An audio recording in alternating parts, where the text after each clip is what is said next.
It began with a dare, a foolish, reckless challenge whispered over late-night coffee in the safety of the dorm.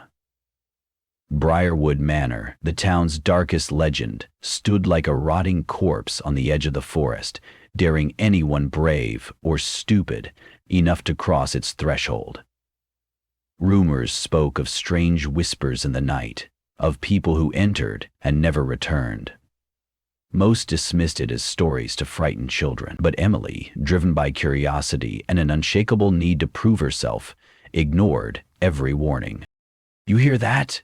James whispered, his voice taut with fear as they stepped inside. The air was heavy, suffocating, and carried a faint, rotting smell that clung to their lungs. Shadows seemed to move, just out of reach, and the floor groaned like the house itself was alive. Then, a sound, a low guttural laugh that echoed from the darkness ahead. The flashlight flickered, the door slammed shut behind them. And in that moment, Emily knew they weren't alone. The first scream came from the shadows, sharp, guttural, and inhuman. It cut through the midnight silence like a blade, freezing Emily in her tracks.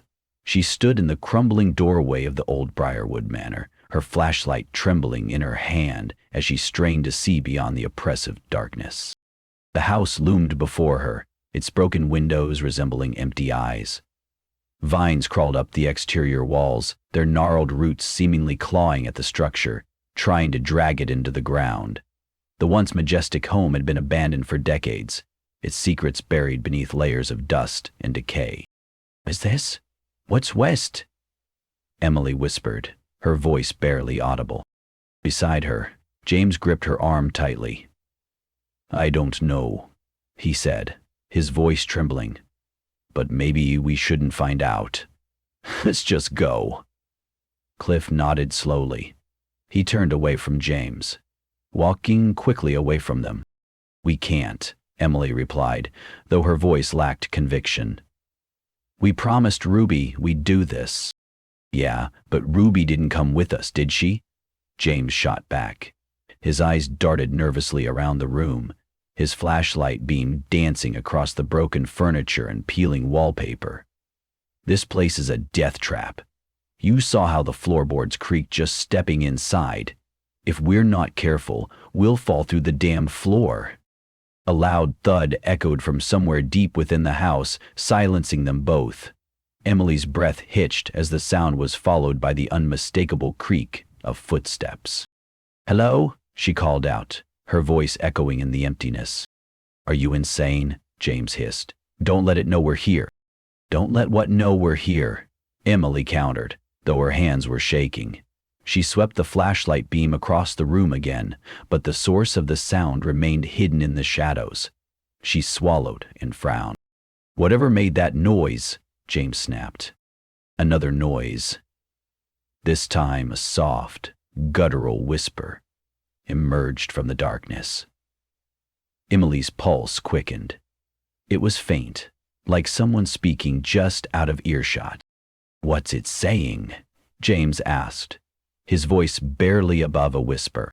"I don't know." Emily took a cautious step forward, her sneakers crunching on shards of glass. The sound seemed to grow louder, though the words were still indecipherable. The whispering stopped abruptly, replaced by an oppressive silence that pressed down on them like a weight. "Deuce." And then it spoke again, louder this time. "Leave. Now." The voice was guttural and raspy, as though the words were being forced through a throat filled with gravel. Emily froze, her flashlight shaking in her hands. "Did you hear that?" she whispered. "Of course I heard it," James replied, his voice rising in pitch. "Let's go, Emily. Right now." The door behind them slammed shut with a deafening bang, making them both jump. James spun around, grabbing the doorknob and twisting it desperately. "It's locked," he shouted. "I can't get it open." "What do you mean it's locked?" Emily cried, rushing to his side. She yanked on the door with all her strength, but it wouldn't budge. It was as though the house itself had decided to trap them inside. Suddenly, a cold wind swept through the room, extinguishing their flashlights. Emily gasped, her breath visible in the freezing air. "What's happening?" she asked, her voice shaking. Pike replied. Clearly, the calm was on him again. "I don't know," James shouted, fumbling to turn his flashlight back on. When the beam finally flickered to life, it illuminated a figure standing at the top of the grand staircase. "No," he gasped. "Not anywhere I think we're supposed to go. Or at least, not until I've killed you." Emily's stomach dropped. The figure was tall and skeletal, its skin pale and stretched tightly over its bones. Its hollow eyes locked onto them, and its mouth opened in an unnatural grin. "Oh my God," James whispered, his voice filled with terror. The figure took a step forward, its movements slow and deliberate. The floorboards creaked beneath its weight, the sound echoing through the silent house. "What do we do?" James asked, his voice trembling. Emily didn't answer. She couldn't tear her eyes away from the figure as it descended the staircase. Its long, bony fingers gripped the banister, and its head tilted to the side as though studying them. The figure stopped halfway down the stairs, its hollow gaze fixed on Emily. It opened its mouth wider, emitting a sound that was somewhere between a wail and a laugh. "Run!" Emily screamed, grabbing James's arm and pulling him away from the door. They darted into the adjacent room, their footsteps echoing through the empty space. "What the hell is that thing?" James shouted, his voice filled with panic. "I don't know," Emily replied, her heart pounding in her chest. She shone her flashlight around the room, searching for another way out. The room was filled with broken furniture and shattered glass. A large ornate mirror hung crookedly on the wall, its surface cracked and tarnished. Emily's reflection stared back at her, but something was wrong. This. In the mirror, a shadowy figure stood behind her. "Emily, look out!" James screamed, shoving her to the side just as something cold and heavy brushed against her shoulder. She stumbled, falling to the floor and dropping her flashlight. The room was plunged into darkness, and for a moment all she could hear was her own ragged breathing. "James?" she called out, her voice shaking. "I'm here," he replied, his voice coming from somewhere nearby. "Are you okay?" "I think so," Emily said, scrambling to her feet. She groped around in the darkness until her fingers closed around the flashlight. She turned it on, the beam illuminating the room once again. Her smile deepened. "It's not your fault," she said, fighting down the fear, her hands clawing at her suddenly powerful emotions. But James was gone. "James?" she called, her voice rising in panic. She shone the flashlight around the room, but there was no sign of him. "It's not what it looks like," Steven said, amplifying the room's dense, solid quality. Steven caught sight of what looked like the shadow of things.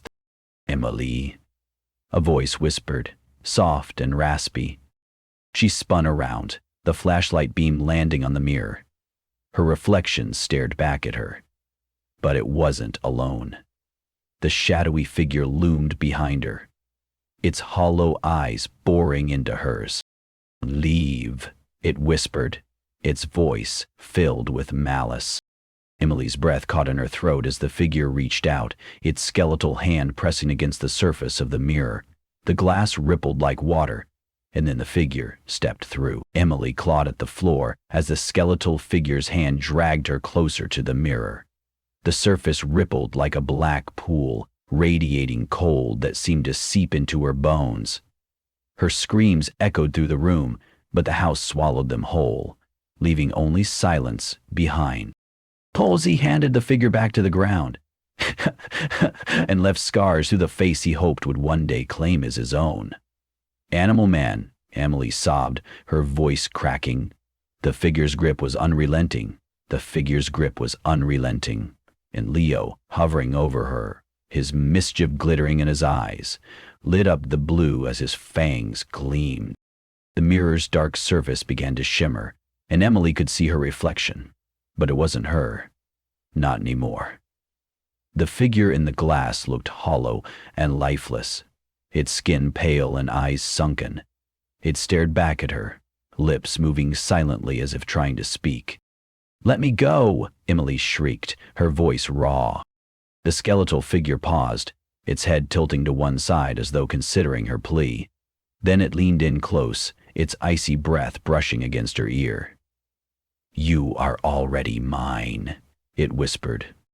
With a sudden, violent pull, Emily was yanked into the mirror. The cold enveloped her, suffocating and all-consuming. She felt like she was falling endlessly, her screams swallowed by the darkness. "Why did I do this?" Emily woke with a jolt, gasping for air. She was lying on the cold, hard floor of the manor's living room. The mirror was gone, replaced by a blank wall. "James?" she called weakly, her voice trembling. There was no response. She staggered to her feet, her body aching, and limped toward the staircase. The house was eerily silent, the oppressive atmosphere even heavier than before. "James?" she shouted again, desperation creeping into her voice. A faint sound reached her ears, a soft, rhythmic thudding. She followed it, her steps cautious, until she reached the grand dining room. The long table was covered in cobwebs and dust, but at the center sat a single plate. On it was a piece of rotting meat, and the thudding sound came from something underneath the tablecloth, writhing and shifting. She said, handing the plate back to Simon. He held it tight. "James?" Emily whispered, stepping closer. The tablecloth moved suddenly, and she yanked it away. What she saw made her stomach lurch. It was James, or what was left of him. His body was contorted, his skin pale and stretched thin over his bones. His eyes were wide and glassy, staring blankly at nothing. His hands twitched involuntarily, the only sign of life remaining in him. "Whoa, Harry. Come on, let's go." "Emily," he croaked, his voice barely audible.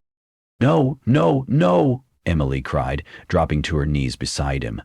She tried to lift him, but his body was unnaturally heavy, as though the house itself was holding him down. "They fed on me," James whispered, his voice weak. "The house. It's alive, Emily. It's hungry." Tears streamed down Emily's face as she clutched her brother's hand. "I'll get you out of here," she said, her voice shaking. "I'll save you." James shook his head slowly, a single tear slipping down his cheek. As if in response, the house groaned loudly, the walls seeming to close in around them. Shadows began to creep across the room, moving with a sinister purpose. Emily stood, gripping the fireplace poker tightly. "I won't let it take us," she said, her voice filled with determination. The skeletal figure emerged from the shadows, its grin wider than ever. "You cannot fight the inevitable," it said. "The house has chosen you." Harkins didn't answer his phone again. The voice of the house had pushed him another way. "Let them visit us now, before they visit you." Emily raised the poker, her hands trembling. "Stay away from us," she screamed. "Humph." The figure laughed, a hollow, echoing sound that made her blood run cold. "You do not understand," it said. "You are already part of it, yet I never saw you." The floor beneath Emily began to crack, dark tendrils snaking upward to wrap around her legs. She screamed, trying to pull herself free, but the tendrils tightened, dragging her down. "James!" she cried, reaching for her brother. But James was no longer there. His body had dissolved into ash, carried away by an invisible wind. "No!" Emily sobbed, struggling against the tendrils. The skeletal figure leaned closer, its hollow eyes locking onto hers. "The house has claimed him," it said, "and now it will claim you." Emily's vision blurred as the tendrils pulled her deeper into the floor. The last thing she saw was the skeletal figure's grin, wide and triumphant. Eunice's eyes sprang open as the figure vanished into the shadows. Anne fell into a sleep. When the townsfolk came to investigate Briarwood Manor weeks later, they found no trace of Emily or James. The house stood silent and empty, its windows dark and uninviting.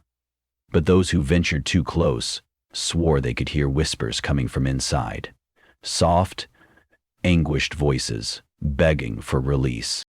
And on nights when the wind howled through the town, some claimed to see two figures standing in the manor's windows, a young woman and her brother, their faces twisted in eternal despair. She drew the giant pistol and pointed it at his head, his eyes blazing as he focused on her.